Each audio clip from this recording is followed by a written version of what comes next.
నమస్తే, నా పేరు ప్రశాంతి. సిఆర్ న్యూస్ కు స్వాగతం. ముందుగా హెడ్లైన్స్ చూద్దాం.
తిరుపతి జిల్లా వాకాడు మండలంలో వ్యవసాయ మార్కెట్ ప్రాంగణంలో ఆంధ్రప్రదేశ్కి జగనే ఎందుకు కావాలి అనే కార్యక్రమం నిర్వహించారు. ఈ కార్యక్రమానికి ముఖ్య అతిథిగా తిరుపతి జిల్లా వైసీపీ పార్టీ అధ్యక్షులు నేదురుమల్లి రామ్కుమార్ రెడ్డి పాల్గొన్నారు.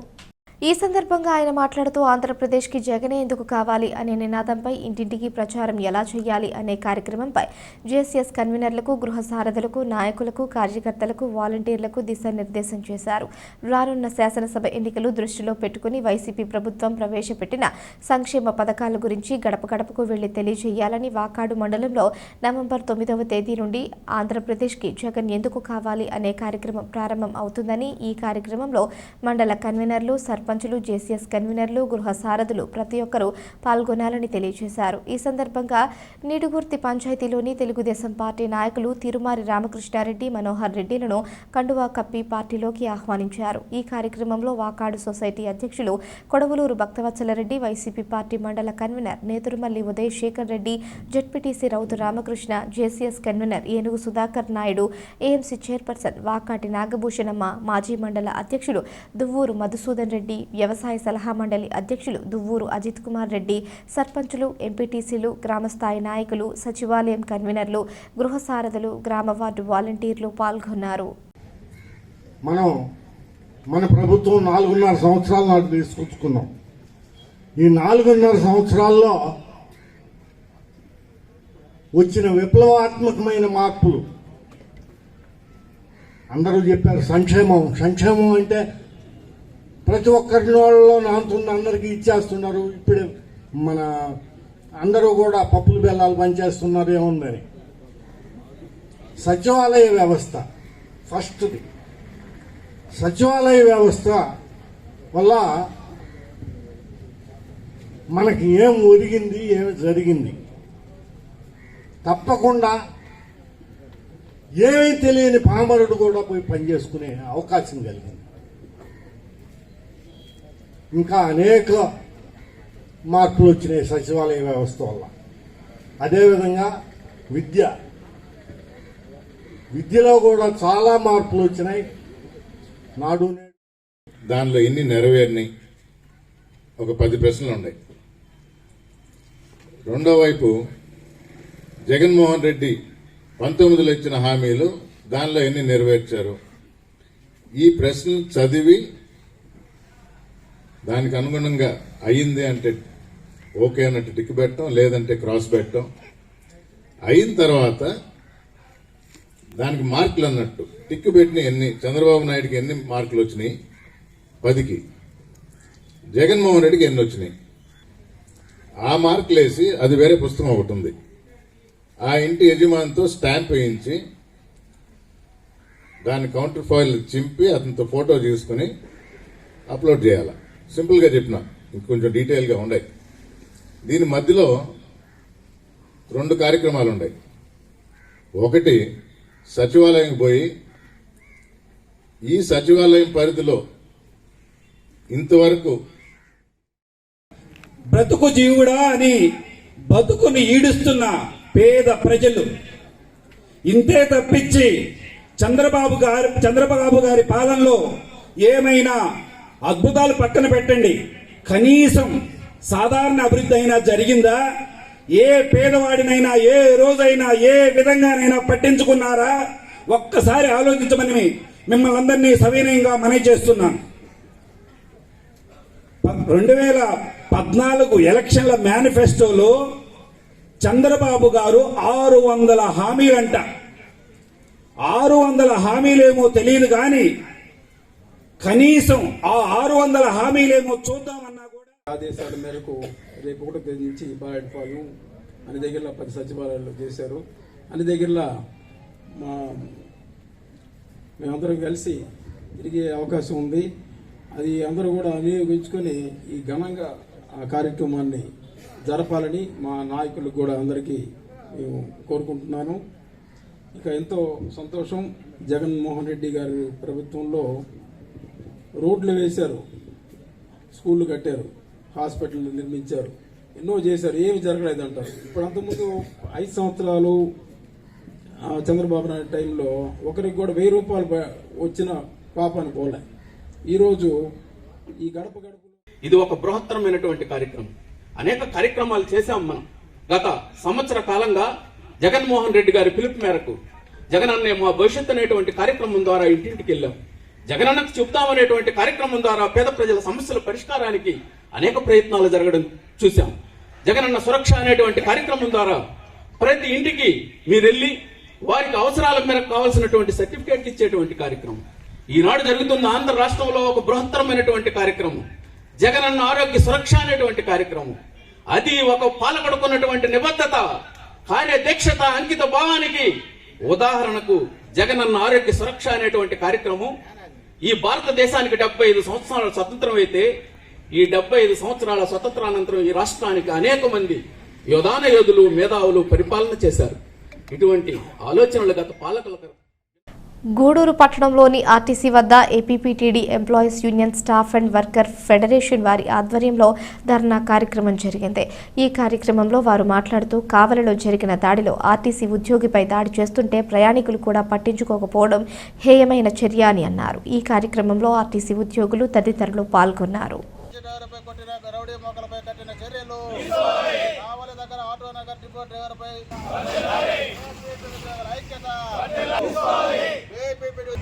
గూడూరు డిపో ఉద్యోగులకి, గూడూరు ప్రజానికానికి, గూడూరు డిపో ఉద్యోగులందరి తరపున మేము ఒక విన్నపం చేయదలుచుకున్నాం. అదేంటంటే ప్రజా రవాణా వ్యవస్థలో ప్రజలకి రవాణా సౌకర్యం కల్పించేందుకు బస్సుల్లో మేము వ్యక్తులుగానే డ్యూటీలు చేస్తూ ఉంటాం. ఈ వ్యక్తులుగా డ్యూటీ చేసే క్రమంలో బస్సుల్లో ఉన్న వాళ్ళైతేనేమి, చుట్టుపక్కల ఉన్న ప్రజలైతేనేమి మాకు రక్షణ కల్పించాల్సినటువంటి అవసరం కూడా ఎంతైనా ఉంది. ఈరోజు నిన్న కావిల్లో జరిగిన దాడిలో బస్సులో ఉన్న ప్రయాణికులు కానీ, చుట్టుపక్కల ఉన్న ప్రజలు కానీ అతన్ని రక్షించకపోవడం చాలా హేయమైన చర్యగా మేము అభిప్రాయపడతా ఉన్నాం. దాడికి పాల్పడినటువంటి వ్యక్తులు ఏదైనా చిల్లర అల్లరి మోకలు అనుకుంటే వాళ్ళు ఒక రాజకీయ పార్టీ అనుబంధంగా ఒక కౌన్సిలర్గానో లేకపోతే కార్పొరేటర్ స్థాయిలోనో పనిచేస్తున్నటువంటి వ్యక్తులు, ప్రజలకి పనిచేయాల్సినటువంటి వ్యక్తులు, బాధ్యత కలిగినటువంటి వ్యక్తులు, ప్రజా రవాణా వ్యవస్థలో ప్రజల కోసం పనిచేస్తున్నటువంటి వ్యక్తుల్ని ఒంటరిగా చేసి ఊరు బయట తీసుకెళ్ళి బస్సును ఆపి దాడి చేయడం అంటే చాలా హింసాత్మకమైనటువంటి చర్యగా దీన్ని మేము అభివర్ణిస్తూ ఉన్నాం. అదేవిధంగా పోలీస్ వ్యవస్థ కూడా వెంటనే స్పందించాలి. ఎందుకంటే తరచుగా చిన్న చిన్న గొడవలు జరుగుతూ ఉంటాయి. వీటిని మేము పెద్దకి చేసుకోకూడదనే ఉద్దేశంతో ఎక్కడికక్కడ సర్దుమణిగి వస్తూ ఉంటాం. ఉద్యోగస్తులుగా గొడవలు పెంచుకునే ఉద్దేశంతో మేము పోం డ్యూటీలు చేసేటప్పుడు మా విధి నిర్వహణలో మేము ప్రజలకు సౌకర్యం అందించే ప్రయత్నంలో ఉంటాం తప్ప గొడవలు చేసుకోవాలనే ఉద్దేశంతో ఎట్టి పరిస్థితుల్లో పోము. కానీ మా రవాణాకి అంతరాయం కలిగినప్పుడు తిరుపతి జిల్లా గూడూరులోని మున్సిపల్ పారిశుద్ధ్య కార్మికులు సిఐటియు రాష్ట్ర కమిటీ ఇచ్చిన పిలుపులో భాగంగా 28వ తేదీ శనివారం రోజు AP municipal workers and employees union ఆధ్వర్యంలో ప్రదర్శన కార్యక్రమం గూడూరు మున్సిపల్ కార్యాలయం వద్ద నుండి గాంధీబొమ్మ, హాస్పిటల్ రోడ్, ముత్యాలపేట మీదుగా టవర్ క్లాక్ సెంటర్కు చేరుకుని మానవాహారం చేపట్టడం జరిగింది. రాష్ట్ర ప్రభుత్వం మున్సిపల్ పారిశుద్ధ్య కార్మికులకు ఇచ్చిన హామీలను ఇంతవరకు నెరవేర్చకపోవడంతో ఇప్పటికైనా ఇచ్చిన హామీలను అమలు చేయాలని ముఖ్యమంత్రి జగన్మోహన్ రెడ్డి ప్రతిపక్షంలో ఉన్నప్పుడు అసెంబ్లీ సాక్షిగా కాంట్రాక్ట్ అవుట్సోర్సింగ్ కార్మికులకు పెద్ద తేడా ఏముంది అని అధికారంలో ఉన్న ప్రభుత్వాన్ని ప్రశ్నించడం జరిగింది. మా ప్రభుత్వం అధికారంలోకి వచ్చిన 6 నెలల లోపల ప్రతి ఒక్కరిని పర్మనెంట్ చేస్తానని హామీ ఇవ్వడం జరిగిందని, ఇచ్చిన హామీని నిలబెట్టుకుని మున్సిపల్ పారిశుద్ధ్య కార్మికులను పర్మనెంట్ చేయాలని కోరుతూ డిమాండ్ చేయడం జరిగింది. అక్టోబర్ 28వ తేదీ ప్రదర్శనలు మరియు నవంబర్ 19, 20వ తేదీల్లో జిల్లా కలెక్టర్ వారి కార్యాలయం ముందు వంట వార్పు కార్యక్రమం మరియు డిసెంబర్ 9, 10 తేదీల్లో నిరాహార దీక్షలు చేపట్టడం జరుగుతుందని రాష్ట్ర ప్రభుత్వం ఇప్పటికైనా స్పందించి కార్మికుల సమస్యల పరిష్కారం చేయాలని వారు డిమాండ్ చేయడం జరిగింది. ఈ కార్యక్రమంలో మున్సిపల్ కార్మిక సంఘం రాష్ట్ర కమిటీ సభ్యులు బి గోపీనాథ్, గూడూరు పట్టణ శాఖ కార్యదర్శి జోగి శివకుమార్, గూడూరు పట్టణ సిఐటియు అధ్యక్షుడు బివి రమణయ్య, కార్యదర్శి ఎస్ సురేష్, మున్సిపల్ జిల్లా కమిటీ సభ్యులు పెంచల ప్రసాద్, మురళీ రాఘవయ్య, పట్టణ అధ్యక్షులు పెంచల ప్రసాద్, కార్యదర్శి దారా కోటేశ్వరరావు, కమిటీ సభ్యులు మణి, శాంతివర్ధన్, ఆనంద్, శ్రీను, పోలిపాటి, పెంచలయ్య, మహేష్, శ్రామిక మహిళా సంఘం అధ్యక్ష కార్యదర్శులు బట్టా ప్రభావతి, సంపూర్ణమ్మ, కమిటీ సభ్యులు పద్మమ్మ, సుబ్బమ్మ, పెంచలమ్మ, పోలమ్మ, శ్రీలక్ష్మి, వరలక్ష్మి, నారాయణమ్మ, పెంచలమ్మ తదితరులు పాల్గొన్నారు. మొట్టమొదటి రోజు నిరసన ప్రదర్శన ద్వారా తెలియజేస్తున్నారు. కరోనా కాలంలో వెట్టి చాకిరీ చేయించుకున్న ప్రభుత్వాలు ఈరోజు వాళ్ళని పక్కన పెట్టడం చాలా దారుణం. సిఐటిగా మేము దాన్ని ఖండిస్తున్నాం. సమాన పనికి సమాన వేతనం ఇవ్వాలి. వైసీపీ ప్రభుత్వం 2019లో మేనిఫెస్టోలో సమాన పనికి సమాన వేతనం ప్రకటించడం జరిగింది. దాని ప్రకారం పారిశుద్ధ్య కార్మికుల్ని, అవుట్సోర్సింగ్ కాంట్రాక్ట్ కార్మికుల్ని తప్పనిసరిగా ఈ ప్రభుత్వం పర్మనెంట్ చేయాలి.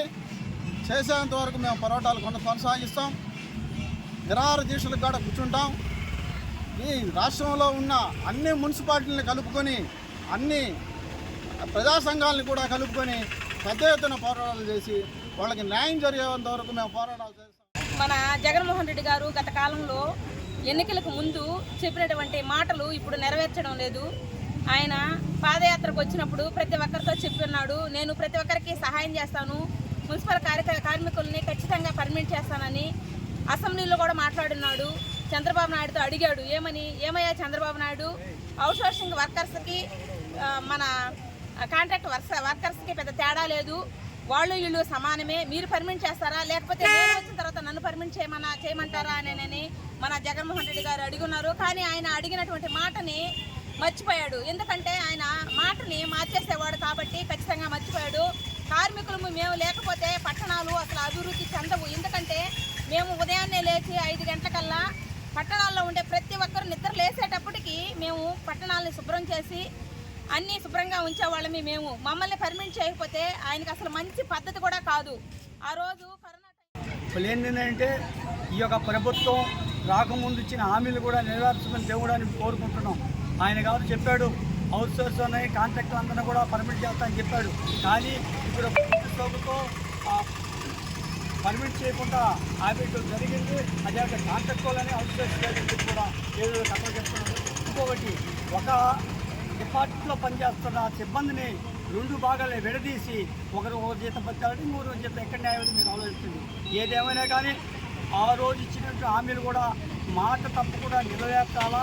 కానీ ఇప్పటివరకు నెరవేర్చుకుంటా ఇంకా 5 నెలల కాలమే ఉంది. ఈ లోపల కూడా ఆయన ఇచ్చిన మాటకి నిలబెట్టుకోకపోతే వీళ్ళు అంచెలంచెలుగా కూడా పోరాటాలు చేస్తున్నాం. అదేవిధంగా 28వ తేదీ ఈ రోజు నుంచి స్టార్ట్ చేస్తున్నాం. ఈరోజు నిరసన కావచ్చు, ప్రదర్శన కావచ్చు, మాకు తోచిన కార్యక్రమాన్ని మేము స్టార్ట్ చేస్తున్నాం. నెక్స్ట్ 2 రోజుల్లో కలెక్టర్ ఆఫీస్ దగ్గర దీక్షలు చేస్తున్నాం.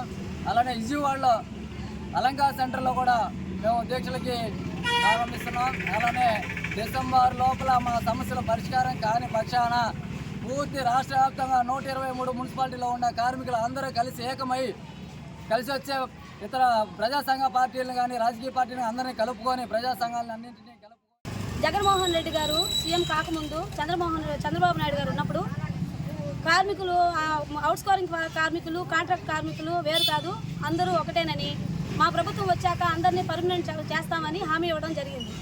అలాగే సమాన పనికి సమాన వేతనం కూడా ఇస్తామని చెప్పడం జరిగింది. కానీ ఆయన ప్రభుత్వంలోకి వచ్చాక మా మున్సిపల్ కార్మికుల సమస్యలను పట్టించుకోవడం కానీ మా పర్మనెంట్ను కానీ పట్టించుకోవడం కానీ మానేశారు. ఆయన ఇచ్చిన హామీలను ఆయన ఎందుకు మర్చిపోయారో మేము గుర్తు చేసే వరకు మా సమ్మెల్ని పోరాటాలు. గూడూరు పట్టణంలోని నారాయణమ్మ గుడి వద్ద అమ్మవారికి ప్రత్యేక పూజలు అన్నదాన కార్యక్రమం జరిగింది. ఈ కార్యక్రమంలో భక్తులు పాల్గొని అమ్మవారి కృపకు పాత్రులై తీర్థ ప్రసాదాలు స్వీకరించారు.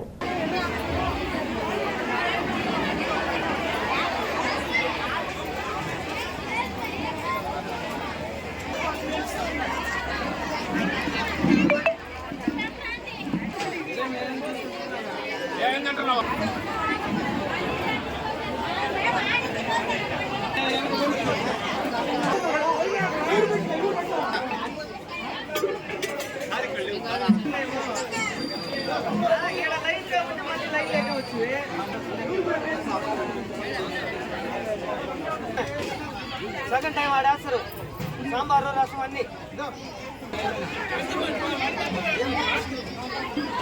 ఒక ప్లేట్ పట్టుకుంటే సరిపోయింది.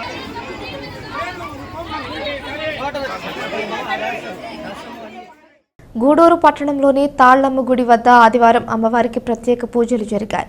భక్తులు అమ్మవారికి నైవేద్యాలు సమర్పించి అమ్మవారి కృపకు పాత్రులయ్యారు.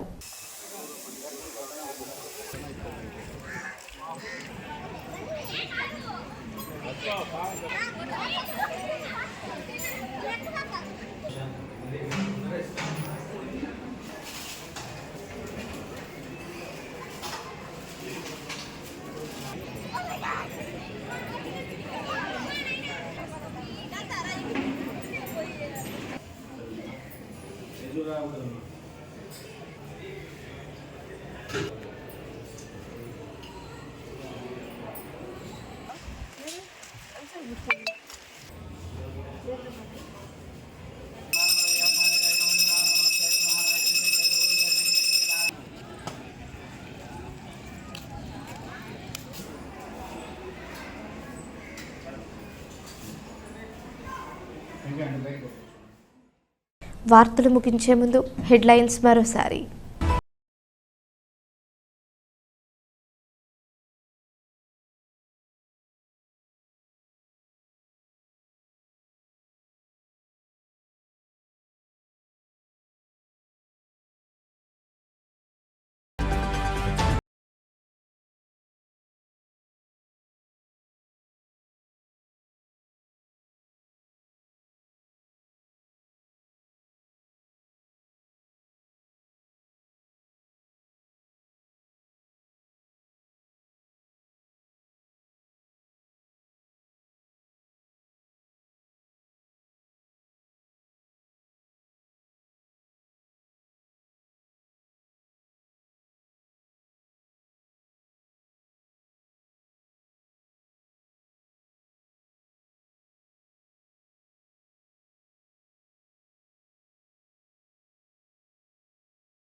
ఈ వార్తలు ఇంతటితో సమాప్తం. తిరిగి ప్రసారమయ్యే సిఆర్ న్యూస్లో మళ్ళీ కలుసుకుందాం. అంతవరకు సెలవు. నమస్కారం.